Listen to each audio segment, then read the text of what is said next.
Assalamualaikum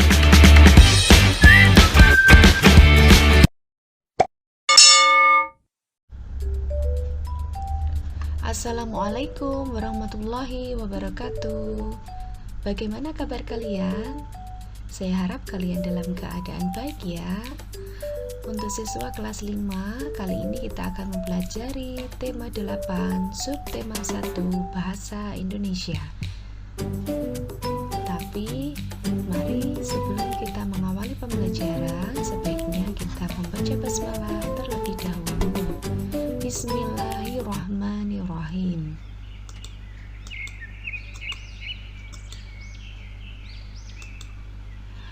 Tujuan pembelajaran kita kali ini adalah siswa dapat menguraikan urutan peristiwa atau tindakan yang terdapat pada teks non-fiksi.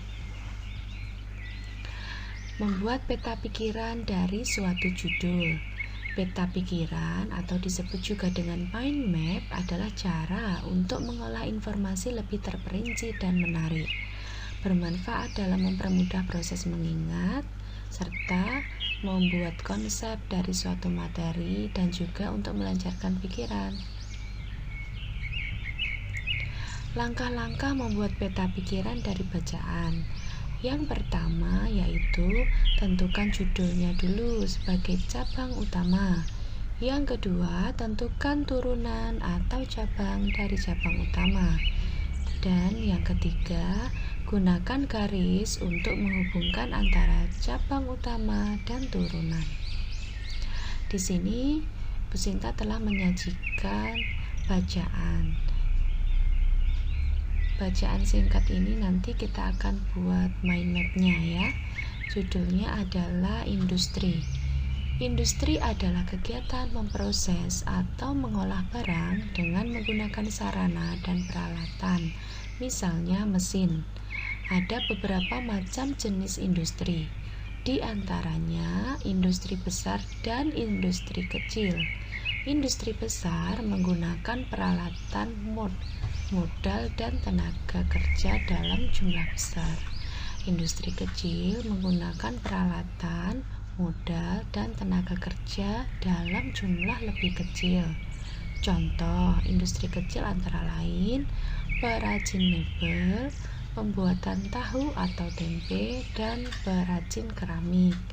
Contoh untuk industri besar antara lain adalah industri baja, industri mobil, dan industri tekstil. Nah, dari bacaan tersebut kita buat peta pikirannya sebagai berikut. Pengertiannya yaitu kegiatan memproses atau mengolah barang dengan menggunakan sarana dan peralatan. Judulnya apa? Judulnya adalah industri. Nah, industri tadi terpilah menjadi dua bagian, ada industri besar dan industri kecil. Dari industri besar itu kita tuliskan ciri-cirinya apa saja. Nah, ciri-cirinya adalah menggunakan peralatan, modal, dan tenaga kerja dalam jumlah besar. Sedangkan pada industri kecil, ciri-cirinya adalah menggunakan peralatan, modal, dan tenaga kerja dalam jumlah lebih kecil. Nah, coba diperhatikan lagi ya. Baik, saya lanjutkan. Berikutnya adalah menyebutkan peristiwa pada cerita fiksi. Nah, cerita fiksi itu adalah cerita rekaan atau angan-angan yang dibuat oleh pengarang, bertema peristiwa pada kehidupan sehari-hari. Lalu mengurutkan peristiwa dalam cerita fiksi. Sedangkan urutan peristiwa itu disebut dengan alur.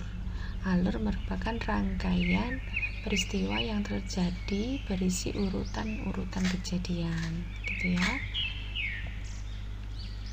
Di sini ada bacaan fiksi. Tugas baru ayam jago, judulnya. Nah, saat musim kemarau, para hewan kesulitan mencari air minum. Sungai, kolam, dan sumber air lainnya mengalami kekeringan. Para hewan kemudian sepakat untuk menggali sebuah sumur. Semua hewan gotong royong menggali sumur. Hanya ayam jantan saja yang tidak ikut bekerja. Ia malah terus mengejek mereka. Pekerjaan yang sia-sia, mana mungkin ada air di dalam tanah setandus begini. Setelah beberapa hari, sumur yang digali para hewan akhirnya mengeluarkan air juga. Wah, para hewan pun dengan bersuka cita mengambil air untuk minum sepuasnya. Karena haus, si ayam jantan pun ingin ikut-ikutan minum dari air sumur itu. Tapi para hewan mencegahnya. Engkau tidak pernah ikut bekerja dan malah terus-menerus mengejek kami. Dengan mengibas, si ayam jantan berkata, "Tolong izinkan aku minum dari sumur ini ya." Si gajah mengusulkan, "Engkau boleh minum air di sumur ini, tapi syaratnya engkau harus bangun lebih pagi, soalnya engkau harus membangunkan semua hewan di hutan ini." Maka sejak itulah si ayam jantan selalu bangun sebelum matahari terbit. Ia langsung berkokok membangunkan semua penghuni hutan. Suaranya keras dan panjang. Kukuruyu, bangunlah semua penghuni hutan. Sampai sekarang si ayam jantan pun bertugas membangunkan para hewan dan juga manusia setiap pagi. Nah, dari bacaan ini kita peroleh bahwa ayam jantan tadi tidak mau membantu teman-teman yang lainnya untuk menggali sumur. Dia mengira ketika mereka menggali sumur, pekerjaannya itu akan sia-sia, tapi ternyata yang dianggap pekerjaan itu sia-sia malah menghasilkan sesuatu yang menurut mereka pengharapan untuk mendapatkan air. Jadi si ayam jago ini lalu ketika mau minta airnya, dia diejek oleh teman-temannya, tapi akhirnya dia diperbolehkan untuk minum kalau dia mau membangunkan teman-temannya setiap pagi. Nah, tapi sebelum Businta akhiri, ada yang harus kalian lakukan. Silahkan menjawab pertanyaan, apa judul bacaan fiksi yang sudah kamu baca?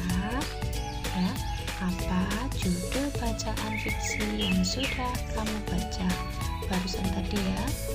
Nah, nanti silahkan tuliskan jawaban kamu di kolom komentar. Terima kasih kalian sudah memperhatikan video pembelajaran ini, dan Businta harap kalian selalu bersemangat dalam menuntut ilmu. Wassalamualaikum warahmatullahi wabarakatuh.